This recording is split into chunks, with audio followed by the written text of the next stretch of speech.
자, 오늘 데살로니가 전서 남은 4장과 5장을 함께 살펴보도록 하겠습니다. 사도 바울의 서신은 대부분의 서신들이 그렇습니다. 전반부에는 꼭 알아야 될 내용들을 이렇게 전달을 합니다. 우리가 꼭 배워야 될 신앙의 어떤 개념들을 잘 알려줍니다. 그래서 재림이란 무엇인가, 재림신앙을 가진 사람들은 어떤 정체성을 가지고 살아야 되는가, 이런, 또는 다른 서신들에 보면 교회란 무엇인가, 또 교회 문제들은 무엇인가, 이런 어떤 배워야 될, 알아야 될 내용들을 전달한다면 후반부에서는 이제 그러면 어떻게 이제 살아가야 되는가, 이제 그런 부분들을 후반부에서 이야기를 하고 있고요.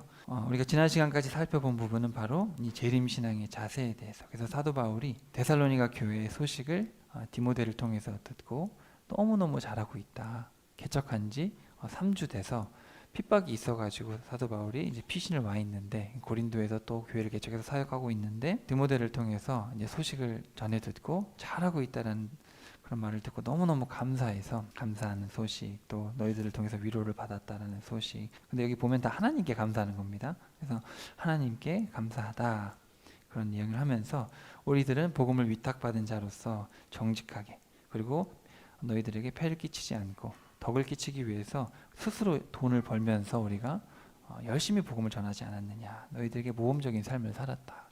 그래서 우리 재림신앙을 가지고 하나님을 믿는 우리 성도들은 어떤 자세를 살아야 되느냐, 어떤 우리 마음에 정체성이 있어야 되느냐, 우리는 복음을 위탁받은 자로서 우리는 하나님만을 기쁘시게 하는 그런 정직함을 가지고 있어야 되고, 또 사람들에게 모험적인 삶을 살아야 된다. 그런 어떤 모습, 그런 정체성을 가지고 살아야 된다.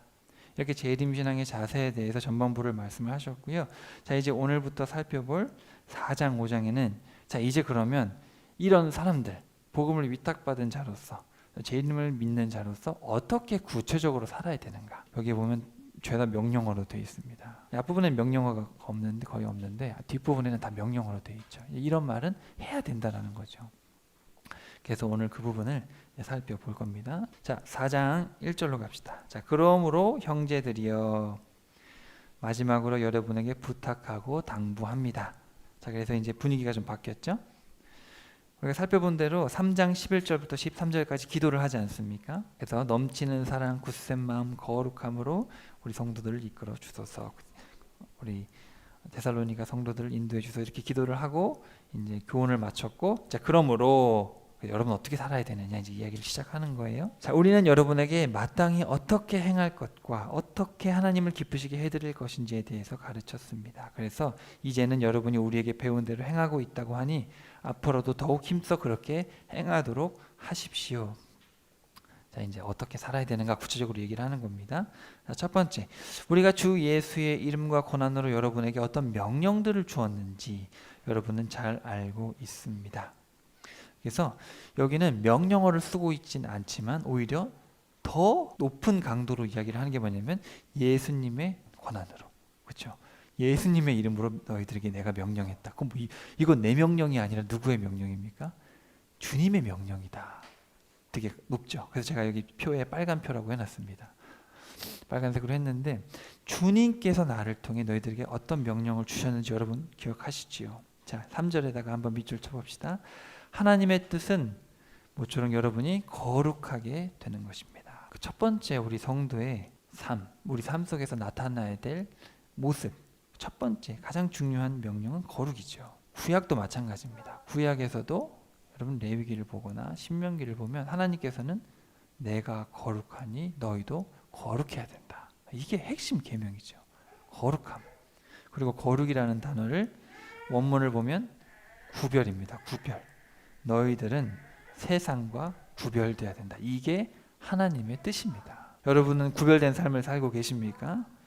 아니면 여러분의 이웃들, 여러분의 친구들하고 크게 다르지 않는, 그냥 주일에 교회 한번 가는 정도만 다르고 나머지는 똑같이 놀고 똑같이 쾌락을 즐기고 똑같이 살고 계십니까? 거룩이라는 단어는 구별되다는 뜻입니다. 그 뜻 자체가. 그래서 하나님의 뜻은 여러분이 세상과 구별되는 것입니다. 왜냐하면 세상은 악하기 때문에.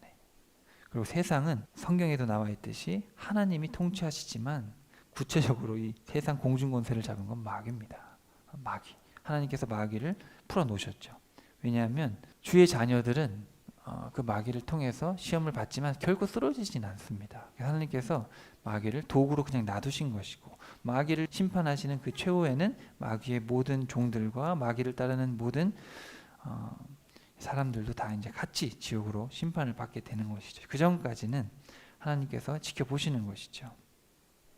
그게 은혜입니다. 은혜. 결코 하나님이 방관하시는 게 아니죠. 참고 기다리시는 것이죠. 자, 그래서 하나님의 뜻은 여러분이 거룩하게 되는 것입니다. 여러분 잘 생각하셔야 됩니다. 뭐 거룩한 게 뭐 기도 열심히 하고 다른 사람들이 보기에 참하고 뭐 이런 게 아닙니다. 그런 게 아니라 구별된 삶을 이야기하는 겁니다. 곧 음란한 행위를 멀리하고 각자 깨끗한 마음과 존경하는 태도로 자기 아내를 기뻐 사랑할 줄 알고, 하나님을 알지 못하는 이방인들처럼 더러운 욕정에 빠지지 말고 이런 일로 외도하여 이웃의 아내를 범함으로써 형제에게 해를 끼치지 말라는 것입니다. 아니, 하나님이 재림을 이야기하시고 그래서 구체적으로 어떻게 살아야 될지를 이야기하시면서 가장 먼저 이야기하시는 게 뭡니까? 가정생활. 가정이 구별돼야 된다. 그러니까 세상 사람들과는 전혀 다른 가정을 꾸려가야 된다는 것이죠. 제일 먼저 말씀하신 게 음란의 행위죠. 음란한 행위를 멀리해라. 왜냐하면 사람이 육에 거하고 있죠. 그러니까 육체를 가지고 있으면 육신에 끌리게 됩니다. 근데 하나님의 영, 이 성령님을 의지하는 자들은 성령님께서 우리의 혼을 조절하시고, 그렇기 때문에 우리가 육신의 욕망을 거부하고 우리가 조절을 할 수가 있는데, 성령이 우리 마음에 계시지 않으면 반드시 육으로 가게 돼 있습니다. 몸 편한 게 좋고 쾌락이 좋죠. 그래서 가장 먼저 우리가 구별되어야 될 것은 바로 음란으로부터, 육적인 것으로부터 우리가 벗어나야 된다. 그래서 구체적으로 써 있지 않습니까? 자, 각자 깨끗한 마음과 존경하는 태도로 자기 아내를 기뻐 사랑할 줄 알아라. 야, 이 첫 명령이 아내 사랑입니다. 아내 사랑. 하나님을 알지 못하는 이방인들처럼 더러운 욕정에 빠지지 말아라. 그래서 하나님을 모르는 사람들은 이 성적인 어떤 기준이 모호합니다. 왜냐하면 내가 원하는 대로 하면 되니까. 그래서 결국은 뭐 세상에서는 진화론도 얘기하고 뭐 개인 존중, 인간의 어떤 존중, 꼭 남자가 여자랑 결혼을 해야 되냐 뭐 이런 얘기까지 하지 않습니까? 완전 이거는 인간 중심으로 해석을 하는 거죠. 이 세상을 창조주가 없으면 기준을 제시하는 분이 없으니까 내가 기준이다. 그리고 원숭이가 사람이 됐는데 누가 도덕을 말하냐? 그냥 하고 싶은 대로 하면 되지. 이렇게 되는 것이죠. 그러니까 지금 점점 우리 문화 여러분 다 아시겠지만 미디어나 이 모든 걸 봐도 모호해지지 않습니까? 가족이 모호해지고 가정이 모호해지고 남녀관계가 모호해지는, 재림을 주제로 하는 책에서 신앙의 삶의 형태를 얘기하는데 가장 먼저 거룩, 이 구별됨을 얘기하는데 그 중에 가장 먼저 가정을 얘기한다. 여러분 우리가 마음에 꼭 새겨야 됩니다. 너무너무 중요하죠. 그리고 우리 가정이 정말 남편들은 아내를 정말 사랑하는가, 아끼고 보살피라는 그 명령에 최선을 다하고 있는가, 정말 이것도 잘 살펴봐야겠죠. 가장 먼저 아내를 기뻐 사랑하라고 하시지 않습니까? 의미가 있는 거죠. 자, 이런 일로 외도하여 이웃의 아내를 범함으로써 형제에게 해를 끼치지 말라. 자, 그것은 이전에 우리가 여러분에게 누차 말하고 경고한 대로 주께서는 이 모든 행위에 대하여 무거운 징벌을 내리시는 분이기 때문입니다. 가정이 무너지면 남자는 외도하게 됩니다. 여성들도 그렇겠죠. 정말 가정이 너무너무 중요합니다. 아무리 교회에서 열심히 봉사하고 세상에서 존경받는 한들 가정이 형편없으면, 또 가정이 행복하지 않으면 결과적으로는 나중에 사회생활이나 교회생활도 무너지게 되죠. 결과적으로는 그렇게 됩니다. 그래서 가장 중요한, 가장 우리 공동체의 첫 시작인 가정을 위해서 우리가 정말 최선을 다해야겠죠. 여기 보시면 누차 경고한 대로 모든 행위에 대해서 무거운 징벌을 내리신다. 가정 이야기 하시고 이런 이야기 하니까 좀 마음이 무겁죠. 우리 가정을 정말 잘 돌봐야겠다. 자, 7절. 하나님께서 우리를 부르신 것은, 여기 이제 부르심이라는 단어가 또 나오죠. 우리가 1장부터 3장까지도 부르심, 택하심, 세우심 이런 단어들이 계속 나오는데 여기도 나옵니다. 하나님께서 우리를 부르신 것은 우리로 부정한 삶을 살게 하기 위해서가 아니라 거룩한 삶, 구별된 삶, 세상 사람들과 다르게 하나님의 기준에 맞는 삶, 아름다운 가정을 이루어서 사는 그 삶을 살게 하기 위해서다. 여러분 첫 번째 명령도 그겁니다. 생육하고 번성하라 그러지 않으셨습니까? 남녀가 만나서 행복하게 살아라. 이거 하나님의 계획이지 우연이 아닙니다. 하나님께서 아담을 창조하시고 또 하와를 창조하셔서 이렇게 같이 서로 사랑하면서 자녀를 낳아서 하나님께 사랑도 받고 부부간에 사랑하고 자녀들에게 사랑을 베풀고 그러가면서 사실 원래 기간이 꽤 길었죠. 죄를 지었어도 1000년 동안 살지 않았습니까? 그래서 그 1000년이라는 기간 동안에 아담이 900 몇 년까지 살았잖아요. 그래서 그런 1000년 가까이 되는 삶을 살면서 하나님께서 만드신 아름다운 세상에서 맛있는 것도 먹고 자녀들과 사랑하고 부부가 사랑하고 그런 어떤 행복을 하나님께 디자인을 다 해놓으셨죠. 사람이 그거를 깨버린 것입니다. 핵심은 가정이죠. 가정이 행복하지 않으면 결국 인간은 행복하지 않습니다. 그러므로 누구든지 이 교훈을 저버리고 부정한 삶을 사는 자는 사람을 저버리는 것이 아니라 여러분에게 성령을 주신 하나님을 저버리는 것입니다. 여러분, 이 데살로니가 교회뿐만 아니라 이 지역이 다 그리스 지역이죠.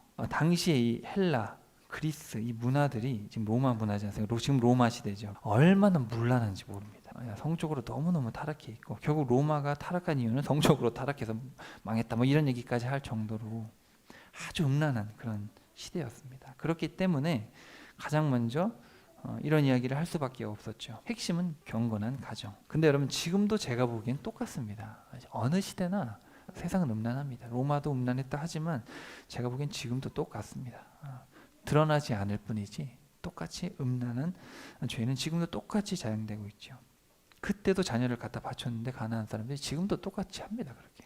그래서 이게 여러분 남의 일이 아니고 데살로니가 교회를 향한 메시지지만 지금 저와 여러분에게 하시는 말씀이라는 것을 여러분 꼭 기억하시고 정말 우리가 우리 가정을 위해서 또 앞으로 가정을 꾸리실 분들은 이 가정이 정말 중요하구나 그런 주의 명령이라는 것을 잘 기억하시고 잘 신앙적으로 잘 생각해 보시고 행동해 보시길 바랍니다. 9절로 갑시다.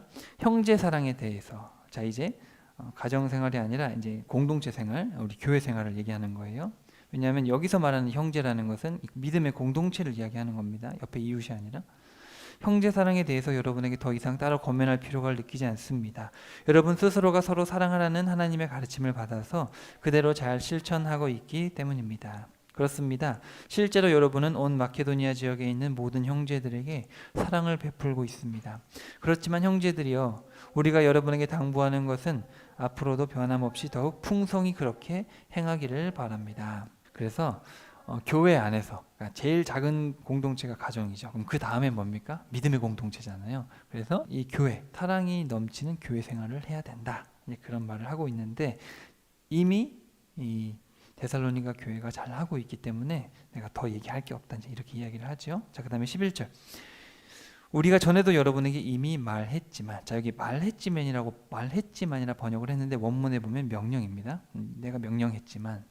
내가 전에도 여러분에게 명령했지만 조용한 묵상의 생활을 하시고 자기가 맡은 일에 전념하는 가운데 자기 손으로 직접 일하면서 살도록 하십시오. 그렇게 살면 교회 밖의 사람들도 여러분이 사는 모습을 보고 존경심을 품을 것이며 또한 여러분은 경제적으로 누구에게도 폐를 끼치지 않고 살아갈 수 있을 것입니다.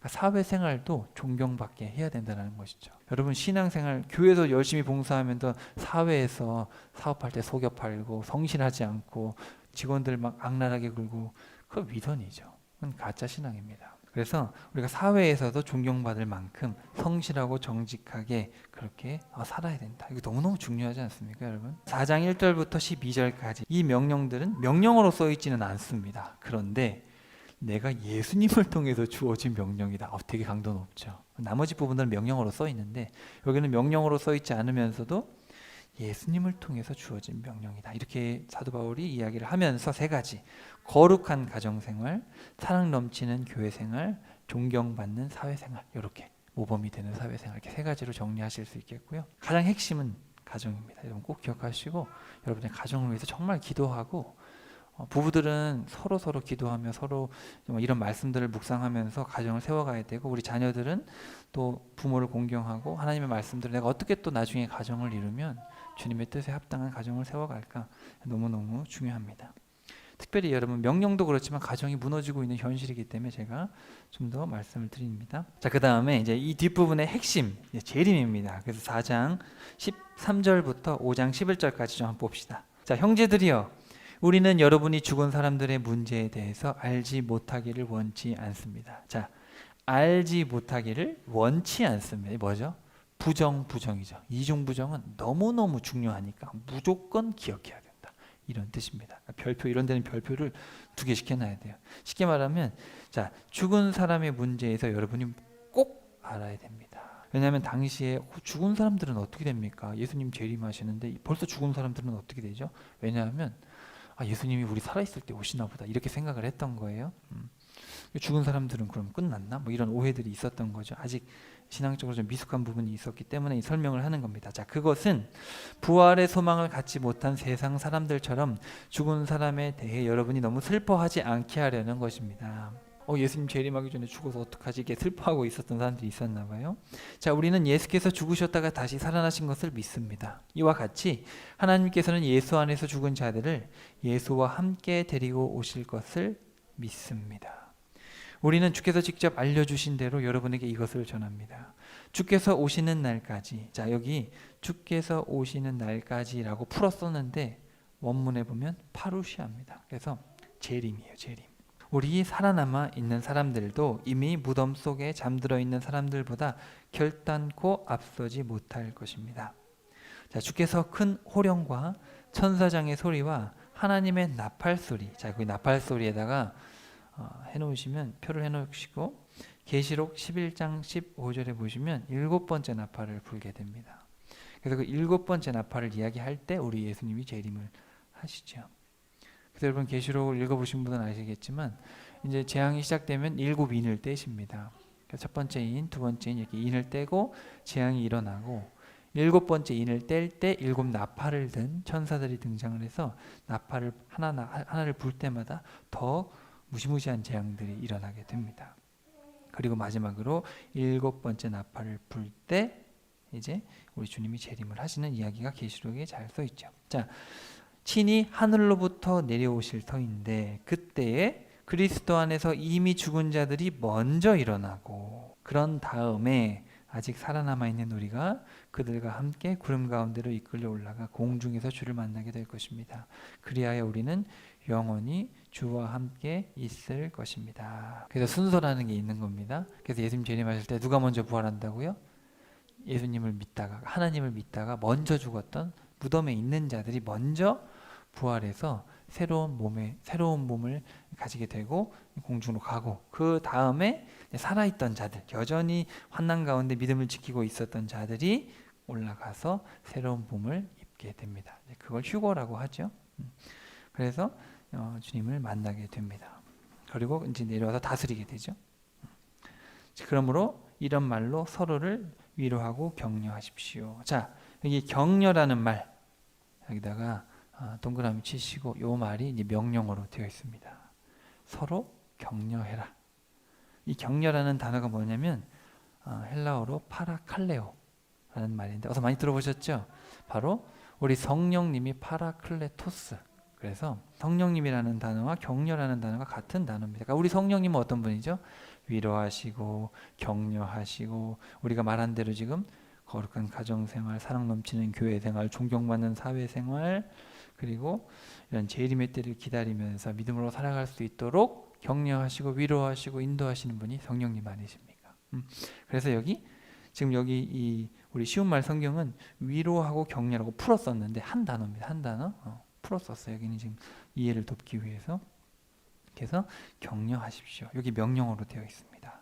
여러분 우리 성도들은 교회 와서 격려해야 됩니다. 서로. 한 주간도 잘 사셨습니다. 한 주간도 어려운 고난 속에서 가정을 위해서 헌신하셨고 자녀를 위해서 직장에서 성실히 존경받으며 살아 정말 잘했습니다. 수고했습니다. 우리 주님이 재림하시면 다 갚아주시고 칭찬해 주실 것입니다. 이렇게 서로 격려하고 위로하고 그렇게 힘을 얻는 것이 주일이죠. 그런 거예요. 그런 거. 근데 여러분 중요한 것은 이게 명령이라는 얘기입니다. 명령. 그러니까 명령은 뭡니까? 해야 되는 거예요. 해야 되는 거.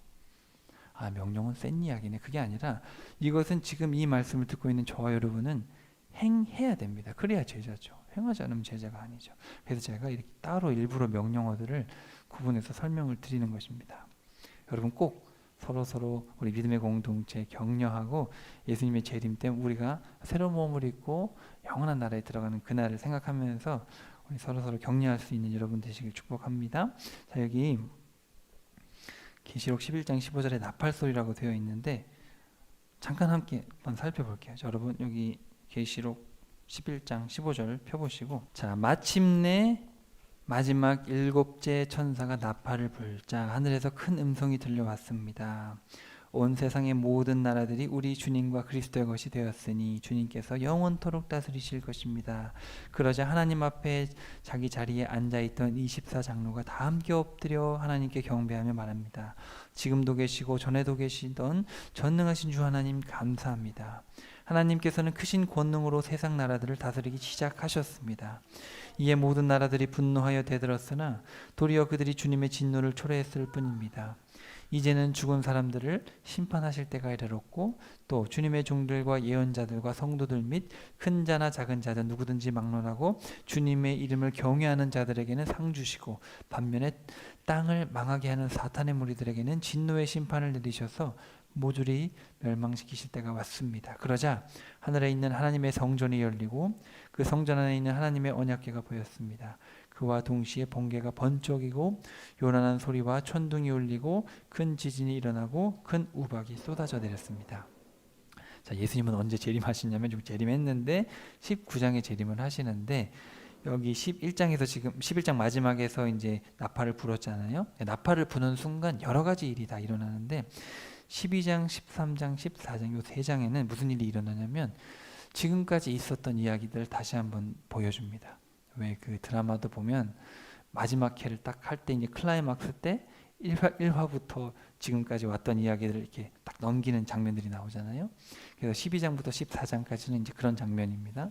예수님께서 재림하시는 동안 재림하실 때까지 초림부터 재림까지 무슨 일이 있었는지를 알려주시고, 자 15장으로 가봅시다. 15장에는 무슨 일이 있냐면 이제 들림을 받은 거죠. 그래서 먼저 죽은 자들도 올라가고 그리고 예수님 재림할 때 나팔 불 때 올라가니까 올라간 자들이 뭐 하고 있는지 나와 있습니다. 자 15장 가시면 요한계시록 15장, 나는 하늘에 또 하나 크고 기이한 표정을 봤는데 일곱 천사가 땅 위에 내릴 일곱 재앙을 가지고 왔다. 그래서 일곱 대접이죠. 그러니까 일곱 번째 나팔을 불 때 믿지 않는, 들림을 받지 못한 자들을 위한, 그러니까 악인들을 위한 일곱 대접 심판을 광경을 보게 되는데, 그때 또 뭘 봤냐면 2절에 보시면 나는 또 불이 섞여 있는 유리바다 같은 것을 보았습니다. 유리바닷가에는 짐승과 그 짐승의 우상과 짐승의 이름을 나타내는 숫자를 이긴 사람들이 서 있었는데 그들은 모두 하나님께서 주신 검은고를 들고 있었습니다. 그들은 검은고를 타면서 하나님의 종 모세의 노래와 어린 양의 노래를 부르고 있었습니다. 전능하신 주 하나님 주님께서 하시는 일은 어찌 크고 그리 놀라우신지요. 만왕의 왕이시여 정령 주님의 길은 의롭고 참되십니다. 주님을 두려워하지 않을 자가 누구겠으며 또한 주님의 이름을 찬양하지 않을 자가 누구겠습니까? 오직 주님만이 홀로 거룩하신 분이십니다. 모든 민족과 나라가 나와서 주님 앞에 엎드려 경배해 드릴 것입니다. 이는 주님께서 하신 의로우신 일들이 드러났기 때문입니다. 자, 여기 보시면 3절에 보시면 모세의 노래와 어린 양의 노래. 여러분 왜 모세의 노래냐? 자, 여러분 불이 섞인 유리바다가 무슨 색이겠습니까? 홍해죠, 홍해. 그래서 이게 모세가 나오고 불이 섞인 유리바다가 나온다는 거 뭐냐면 불이 섞인 유리바다를 건너가서 거기서 구원의 찬송을 부르고 있는 이제 예수님을 만난 이제 사람들이죠. 이게 뭐냐면 옛날 그 출애굽 사건은 예표죠, 예표. 그래서 이스라엘 백성들이 이집트, 그 세상을 상징하는 이집트를 건너서 홍해를 건너서 약속의 땅으로 가는 그게 하나의 예표. 이거는 미래에 있을 예표라는 겁니다.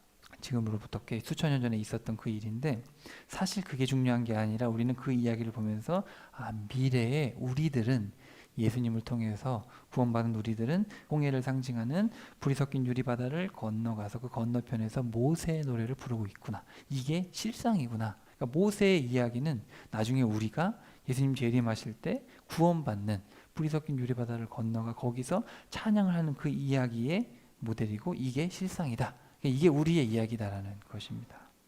이해가 되십니까? 이 15장의 이야기는 실제 있을, 저와 여러분이 여기 건너가야 돼서 검은고를 받고 노래를 불러야 돼요. 여기 못 들어가면 끝나는 거죠. 자, 그리고 19장으로 갑시다. 그래서 여기 16, 17, 18장은 이제 악인들의 멸망에 대해서 이야기를 하고요. 그다음 19장으로 가면 이제 예수님께서 재림을 하시게 됩니다. 11장의 나팔을 부는데 12, 13, 14 세 장은 과거에 대해서, 그리고 15장은 구원받은 성도들, 그리고 16, 17, 18은 악인들이 받는 심판. 그렇게 머리 정리하시고 19장에 이제 재림을 하시는 거예요. 자, 이런 일이 있은 뒤에 나는 하늘에서 수많은 군중의 우렁찬 외침 소리를 들었습니다. 할렐루야! 구원과 영광과 권세가 우리 하나님께 있으니 그분의 심판은 진실로 참되고 의로우시다. 그분께서는 음행으로 세상을 부패시킨 큰 음녀를 심판하셔서 마침내 자기 종들을 피 흘리게 한 원수를 갚아주셨다. 하늘의 수많은 군중들은 계속해서 다시 외쳤습니다. 할렐루야! 음녀를 태우는 불의 연기가 그치지 않고 영원히 올라가는구나. 그러자 보좌에 둘러선 24장로와 네 생물이 보좌에 앉으신 하나님께 엎드려 경배를 일제히 외쳤다.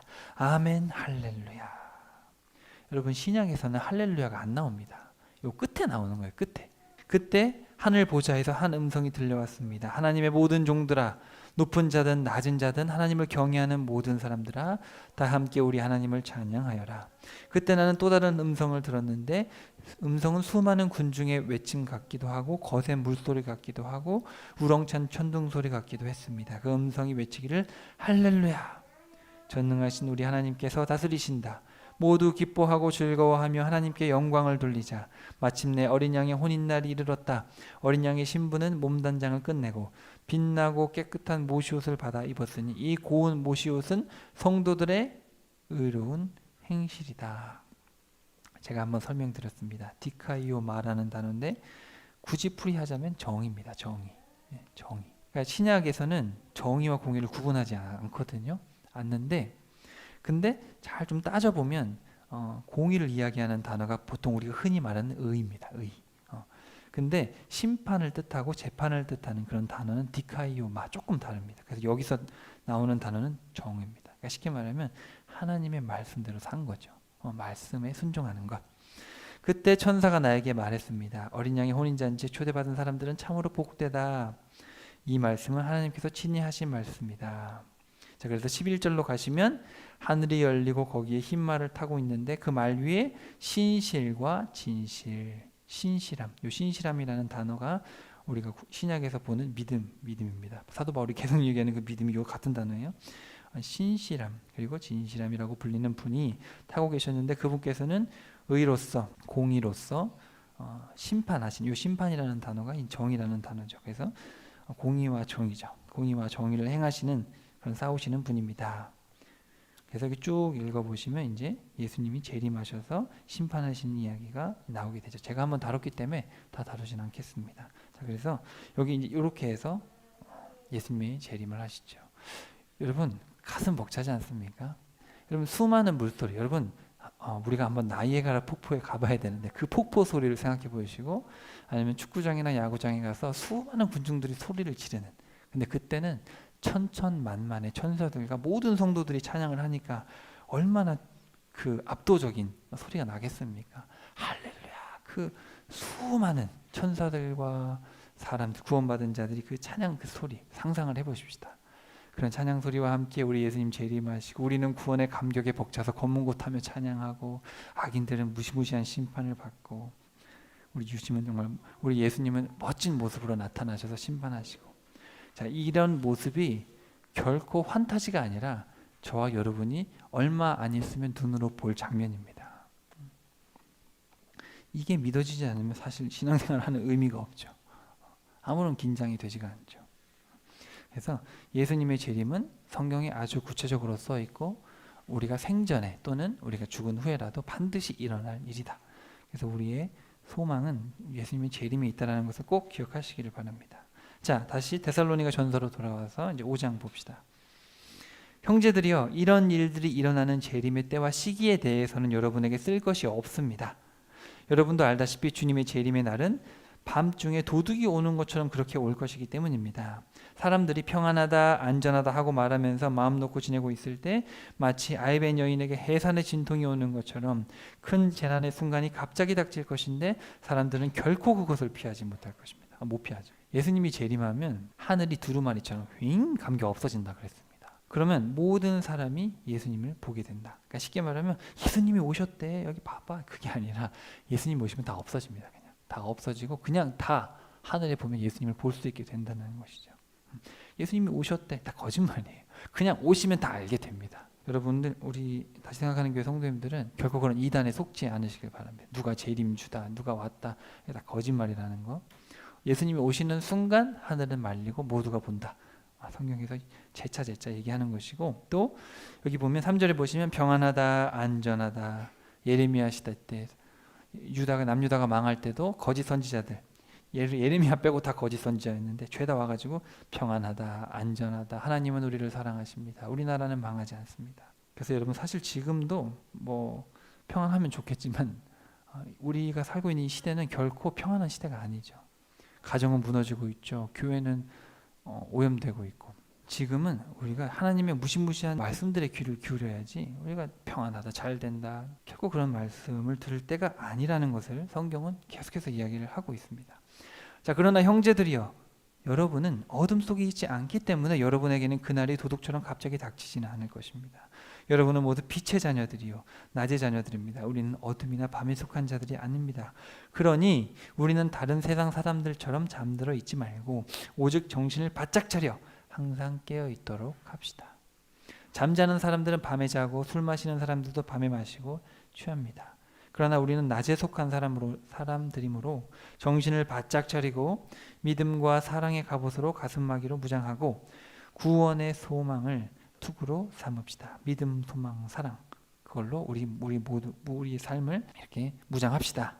하나님께서 우리를 불러 세우신 것은, 여기 이제 세우신 것 나오죠. 세우신 것은 재림의 날에 진노를 당하게 하시려는 것이 아니라 오직 우리 주 예수 그리스도로 말미암아 구원을 얻게 하시려는 것입니다. 너무 중요하죠? 여러분, 아까 4장 7절에서 기억나십니까? 우리를 부르신 이유가 뭡니까? 부정한 삶이 아니라 거룩한 삶을 살기 위해서. 또 여기 5장 9절에서는 우리를 세우신 것은 진노를 당하게 하시려는 것이 아니라 구원을 얻기 위해서. 그러니까 우리의 부르심의 목적, 세우심의 목적을 여러분 잘 기억하시고 그에 합당한 삶을 너희들이 살아야 된다. 그리스도께서 우리를 위해 피 흘려 죽으신 것은 우리가 잠들어 있든 깨어 있든 우리를 그리스도와 함께 살게 하시기 위해서입니다. 그러므로 지금 여러분이 그렇게 하고 있는 것처럼 서로 격려하고 서로를 세워주십시오. 여기 아까 나왔던 단어 4장 18절에 나왔던 격려라는 단어가 또 나옵니다. 그래서 서로 격려하시고, 여기는 세워주십시오라는 단어가 하나 더 등장, 명령어입니다. 그러니까 격려하고 세워주십시오, 이 단어가 명령어입니다. 그래서 우리 믿음의 공동체는 정말 예수님 재림의 소망을 두고 정말 서로 격려하고 서로 세워주고 우리 믿음의 경주를 다 합시다. 우리 새로운 한 주간도 믿음으로 우리가 세상 사람들과 구별된 우리의 가정, 우리의 직장, 우리의 학업, 우리의 삶을 살아갑시다. 이렇게 으쌰으쌰 해가지고 힘을 얻고 교회 문을 나서는, 그게 예배고 그게 주일이죠. 그래서 원래 우리가 지키고 있는 이 주일이, 옛날에 사도들은 모여가지고 뭐 했냐면은 예수님의 부활을 기뻐했습니다. 부활을 기뻐하고 우리도 다시 부활할 것이다. 그래서 성만찬하고 기뻐하는 게 예배였고 주일이었습니다. 자, 그래서 주일의 의미를 잘 기억해 하시면 좋겠고요. 여기 명령어 3개가 등장했죠. 여기 제가 표에 써놨습니다. 그래서 서로 격려하십시오. 그리고 세워주십시오. 자, 그 다음에 이제 12절부터 22절 마지막 절까지 22절까지 일상에 대해서 다시 한번 설명을 합니다. 형제들이여, 여러분에게 당부합니다. 여러분 가운데 수고하는 중에 주 안에서 여러분을 지도하고 훈계하며 이끄는 분들을 존중해 주십시오. 그들의 사역으로 인해 여러분은 사랑으로 그들을 존귀하게 여기십시오. 또 여러분은 서로 화목하게 지내십시오. 그래서 여기는 이제 사역자들에 대해서 존중하는 마음을 가져주십시오. 자기의 삶을 뒤로하고 주를 위해서 살아가는, 그러니까 모두가 그렇게 살지만 특별히 더 사역자로 살아가는 사람들을 존중해 주시고 화목하게 지내십시오. 여기서부터 15개의 명령어가 등장합니다. 그래서 제가 알려드릴 테니까 펜이 있는 분들은 표시하면 전 좋을 것 같아요. 자, 13절 끝에 화목하게 지내십시오. 이게 명령어입니다. 그래서 그런 사역자들 화목하게 지내십시오. 자, 형제들이여, 여러분에게 권면합니다. 여러분 가운데 게으른 자들이 있거든 그들에게 경각심을 불러일으키십시오. 이 명령어입니다. 경각심을 불러일으키다, 훈계하다라는 거죠. 근데 여기 여러분 14절에 이 게으른 자라고 번역이 되어 있는데 원문에 보면 무질서한 자들입니다. 게으르다는 표현도 물론 맞죠. 무질서하면 게으름으로 가겠죠. 근데 이제 무질서한 건 뭡니까? 하나님의 법대로 안 하면 무질서한 겁니다. 그래서 하나님의 법대로 하지 않고 자기 마음대로 살면 그럼 뭐 인간은 뭐 말씀 안 지키면 어디로 가겠습니까? 육적으로 가면 방종합니다. 그럼 자고 싶으면 자고 놀고 싶으면 놀고 먹고 싶으면 먹고 뭐 자기 남자가 좋으면 남자랑 살고 여자랑 좋으면 여자랑 살고 그게 무질서죠. 그래서 여기 지금 요 단어는 그게 다 내포되어 있는 단어입니다. 주님의 법대로 살고 싶어 하지 않는 모든 자들, 게으르거나 성적으로 문란하거나 삶이 게으르거나 다 포함되어 있는 자들, 그런 자들에게 경고하십시오 명령입니다. 여러분 주변에 게으른 자들 보고 또 성적으로 문란한 자들 그럼 어떻게 하겠어요? 경고해야 됩니다. 물론 가장 먼저 우리 성도들은 그러지 않겠지만 어쨌든 우리는 그런 자들에게 경고를 해야 되는 거죠. 이 명령입니다. 자, 낙심한 자들에게는 위로와 격려를 베푸십시오. 격려를 베풀다라는 단어도 아까 파라칼레오랑 다른 단어인데 여기도 격려해라. 격려하시고 연약한 자들을 도와주십시오. 이 명령어고 모든 사람에 대해 많이 참으십시오. 이것도 명령어입니다. 인내해라. 그러니까 뭐 이런 거 여러분 보면 뭐겠습니까? 정의와 공의를 행하라는 거예요.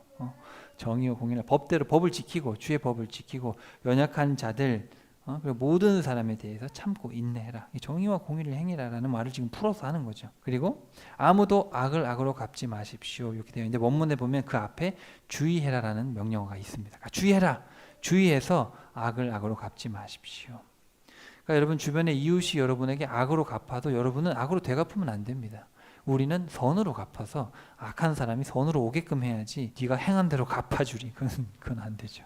눈에는 눈, 이에는 이로 갚으라는 말은 눈을 빼앗겼으면 눈 이상은 하면 안 된다라는 뜻입니다. 똑같이 갚아주라는 얘기가 아니고 그래서 예수님께서 내가 예전에 눈은 눈으로 이는 이라 얘기했는데 얘네들아 그런 얘기가 아니고 너희들은 왼쪽을 맞으면 오른쪽을 맞고 뭐 이런 얘기를 하시지 않습니까? 그래서 우린 선으로 이겨야 된다. 도리어 서로에게와 모든 사람에게 항상 선한 일을 베풀도록 하십시오. 요 명령어고요. 항상 기뻐하십시오. 이것도 명령어. 끊임없이 기도에 힘쓰십시오. 기도하라 명령어고요. 어떤 처지에 놓여 있든지 감사하는 마음을 가지십시오. 감사하십시오. 자, 요게 중요합니다. 감사.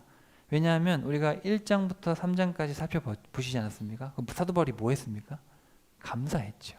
내가 하나님께 감사하노라. 너희의 믿음을 보고 내가 디모데를 통해서 위로를 받고 감사하노라. 하나님께 감사하노라. 그러니까 정말 우리 믿는 사람들 재림의 소망과 부르심과 세우심을 택하심을 아는 자들은 감사해야죠.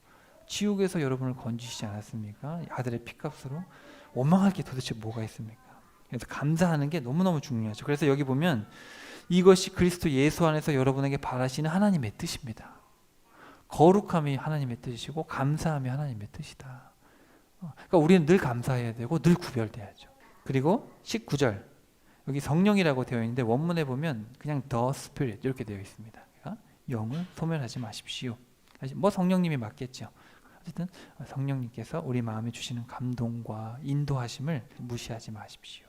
성령께서 어떤 초월적인 일을 행하셨다면 그것을 보고 이제 순종하는 삶을 살아야지. 예수님이 기적을 일으켰는데 기적을 보면서도 예수님의 말씀을 무시했기 때문에 너희들 내 말을 듣고 이해가 안 되면 내가 그건 용서할 수 있는데 너희들이 성령을 회방하는지 성령님께서 능력을 일으키셨는데 안 믿어 너희들은 용서받을 수 없다. 그렇게 말씀하시지 않습니까? 누가 봐도 성령께서 하시는 거룩한 일들인데 그거를 무시하면 안 된다. 그 다음에 예언을 멸시하지 마십시오. 성령에서 말하는 예언은 대언입니다. 쉽게 말하면 설교를 무시하면 안 됩니다. 쉽게 말하면 그거예요. 선포되는 하나님의 말씀을 무시하지 마십시오. 모든 일에 분별력을 갖고 여기 분별력을 가지라는 말은 원문에 보면 시험해보라는 얘기입니다. 그래서 여러분이 모든 일을 시험하시고 언제나 선한 일을 굳게 붙드십시오. 다 명령어고요. 악은 어떤 종류라도 흉내조차 내지 마십시오. 원문에 보면 버려라. 그러니까 모든 종류의 악은 갖다 버리고 그리고 모든 일에 대해서 시험해 봐야 된다. 이게 주님의 일인지 성령인지 악령인지 꼭 분별력을 가져야 되고 그러기 위해서는 어떻게 해야 됩니까? 말씀을 무시해서는 안 됩니다. 꼭 말씀대로 이게 성경의 기준에 맞는 건지 성경의 테두리 안에 있는지 벗어났는지 구분을 해보고 기적이 일어났네? 좋은 일이지. 그게 아니라는 거죠. 보고 분별해서 하나님의 뜻에 맞는지를 봐야 된다. 자, 그래서 여기 12절부터 22절까지 제가 말씀드렸는데 15개의 명령어가 써 있고 제가 재차 강조하는 이유는 명령은 여러분이 행하셔야 됩니다. 행하려면 알고 있어야죠. 그래서 여기 지금 1살짜리부터 5, 60대까지 다 있지 않습니까? 여러분 우리는 나이를 막론하고 어릴 때든 나이 많든 그냥 명령은 해야 되는 거예요. 기독교인들은 지켜야 됩니다. 일하느라 바쁘니까 이런 거 어떻게 해? 나는 공부하느라 바쁘니까, 나는 뭐 하느라 바쁘니까. 그러면 예수 믿는 게 아니죠. 그거는 예수님의 제자라면 지금 명령들을 먼저 하시고 그 다음에 우리에게 주어진 일과에 최선을 다하면 하나님께서 선하게 인도해 주시는 것입니다. 23절 일상 부분을 마무리하면서 기도합니다. 평강의 하나님께서 친히 여러분을 온전히 거룩하게 해주시고 여러분의 영과 혼과 몸을 우리 주 예수 그리스도께서 다시 오실 때까지, 자 여기 다시 오실 때까지 파루시아라는 단어의 재림 때까지 아무 흠 없이 완전하게 지켜주시기를 빕니다. 여러분을 부르셨다는 거죠. 여러분을 부르신 분은 신실하심으로 그분께서 또한 반드시 그렇게 이루어 주실 것입니다. 여러분 믿으십니까? 신실하신 우리 예수님께서 저와 여러분을 거룩하게 구별되게, 아까 구별되라고 했는데 구별되게 해주실 것이고 우리의 영과 혼과 몸이 흠이 없도록, 여기 지금 3가지 명령어, 15개의 명령어, 또 바울을 통해 명령어, 여기 지금 4장, 5장에 써있는 이 모든 명령들을 하나님께서 지킬 수 있도록 하나님께서 친히 도우시고 인도하시겠다. 우리 성령님께서 격려하시고 위로하시고 말씀하시고 얼마나 힘이 되지 않습니까? 반드시 그렇게 해주실 거라 말씀하시죠. 여러분에게도 그런 기쁨과 확신이 있으시기를 간절히 축복합니다. 자 이제 마무리입니다. 25절부터 28절까지 나가는 말입니다. 형제들이 우리를 위해서 기도해 주십시오. 요거 기도해 주십시오도 명령합니다. 기도해야만 합니다. 여러분 꼭 우리를 위해서 거룩한 입맞춤으로 모든 성도들에게 서로 인사를 나누십시오. 이것도 명령이에요. 사도 바울이 데살로니가 교회에게 우리를 위해서 기도하라. 그리고 서로 인사해라 이렇게 명령을 하고 있습니다. 그만큼 중요하다라는 거예요. 서로 중보 기도해주고 서로를 위해서 서로 인사하고 문안하고. 그러니까 여러분 교회 와서 큰 교회 같은 경우는 보통 이제 친한 사람들 한두 사람 인사하고 가는데 그러지 말고 우리 모든 성도들이 함께 서로 인사하고 한 배 타고 있지 않습니까? 우리는 재림을 바라보면서 서로 기도하고 인사하고 위로해라. 내가 주의 이름으로 여러분에게 명합니다. 나의 이 편지를 모든 형제들과 서로 돌려가며 읽으십시오. 우리 주 예수 그리스도의 은혜가 여러분과 함께 하시기를 빕니다. 아멘. 이렇게 해서 이 데살로니가 전서라는 첫 번째 편지가 이제 마무리하게 됩니다. 자, 그래서 여러분 여기 앞에 표를 보시면 제가 그냥 간략하게 써놨습니다. 5번에 걸쳐서 택하셨다, 너희를 부르셨다, 세우셨다 이렇게 이야기를 합니다. 여러분 주님께서 예수 그리스도의 피값으로 여러분을 택하시고 부르시고 세우셨다는 것을 여러분 믿으십니까? 믿으십니까? 여러분이 이 교회에서 지금 예배를 드리고 있는데 여러분이 예수님을 믿는 것은 결코 우연이 아닙니다. 엄마 아빠가 믿으니까 그런 게 아니죠. 그런 게 아니라 어느 순간 주님께서 여러분을 부르셨고 세상에서 건지셨고 예수님이 하나님의 아들이시고 그분을 믿음으로 구원받는 것을 깨닫게 하신 것이죠. 그것은 성부, 성자, 성령 하나님께서 여러분을 위해서 베푸신 은혜입니다. 자, 그런 자들은 우리가 무엇을 기다리고 있겠습니까? 하늘로부터 오실 그의 아들 그리고 재림 4번에 걸쳐서 파루시아라고 하는데 이렇게 5번에 걸쳐서 우리의 정체성 그리고 5번에 걸쳐서 바로 우리가 만날 분 우리가 어디로 가는지를 이야기를 하고 있습니다. 그래서 결국 이 데살로니가 전서라는 책을 통해서 하나님께서 우리에게 하시는 말씀은 창세 전에 택하시고 부르신 하나님께서 예수님이시죠. 예수님께서 재림하시니 현재의 고난을 감사함으로 이겨내라. 편지를 한 줄로 요약하면 이런 뜻이 되겠습니다. 그래서 가장 먼저 여러분 우리의 삶에는 재림신앙이 확실해야 됩니다. 그래서 데살로니가 전서라는 편지가 사도 바울의 첫 번째 편지인 이유 바로 우리에게 재림신앙을 회복해라. 소망이 분명하면 감사도 나오고 기쁨도 나오죠. 여러분이 만약에 내일 대박이 날 거를 기대를 하고 있다면 설레이지 않겠습니까? 그죠? 그리고 만약에 로또를 했는데 로또가 될 거를 알고 있다면 기분이 얼마나 좋겠습니까? 여러분 재림을 하셔서 그렇게 우리를 위대한 자리에 앉혀주신다라는 그게 내일이라면 오늘 얼마나 기쁘겠습니까? 고대되고 오늘 더 성실히 살아서 하나님께 인정받아야지. 근데 내일 무슨 일이 일어날지 모르면 오늘 대충 사는 겁니다. 예수님 재림이 그냥 먼 이야기고 무슨 재림? 이제 교회 다니다 보면 그냥 천국 가겠지. 그는 아니란 신앙으로는 삶의 변화가 오지 않습니다. 죄송하지만 한국 교회가 행함이 없는 이유는 재림을 믿지 않기 때문이죠. 예수님의 재림에 대한 확실한 믿음과 두려움이 있다면 아까 계시록에서는 계속 경외라는 단어를 썼는데 정말 우리 주님을 두려워하고 존중하고 경외하고 예수님의 재림에 대한 확신이 있으면 오늘 절대 대충 살 수가 없습니다. 믿음으로. 절대 나태하거나 게으르거나 그렇게 살 수 없죠. 주님의 법을 빨리 배워가지고 내 법대로 살아야지. 발등에 불이 떨어지지 않겠습니까? 그게 현실인데, 근데 예수님의 재림을 현실적으로 믿지 않기 때문에 현실을 대충 사는 것이죠. 그래서 다음 시간에는 데살로니가 후서를 통해서 또 한 가지를 또 배우게 될 텐데, 우리가 데살로니가 전서를 통해서 우리에게 주시는 말씀, 바로 저희 여러분은 아들의 피값으로 택하시고 부르시고 세우신 존재라는 거, 그리고 그런 우리에게 재림의 소망을 주셨다는 거. 그래서 이제 우리의 삶은 구별돼야 된다는 겁니다. 우리의 가정은 구별돼야 되고, 우리 공동체는 늘 서로 사랑해야 되고, 그래서 우리가 직장에서도 사람들이 봤을 때 진짜 존경받고, 저 사람 뭔가 다르구나, 저 사람은 정말 사는 게 다르다, 저 사람 어떻게 저렇게 가정생활을 하고 어떻게 저렇게 교회 생활을 할까, 이렇게 모범이 돼야 되고, 그리고 모이면 격려하고 위로하고, 그리고 오늘 나눴던 15가지를 투자로 하면 정의와 공의를 행하면서 화목하고 약한 자를 돌봐주고, 그리고 말씀을 잘 듣고 악을 분별하고 모든 선한 일을 행하고. 여러분, 이거 명령이라는 것을 꼭 기억하시기를 바랍니다. 그래서 여러분의 택하심과 재림의 소망을 두고 하나님께서 우리에게 주신 이 많은 명령들을 기쁨으로, 감사함으로, 순종함으로 우리 주님 재림하시는 그날 잘했다, 충성된 종이라 칭찬받는 우리 다시 생각하는 교회 모든 성도들 다 되기를 주님의 이름으로 간절히 축복합니다.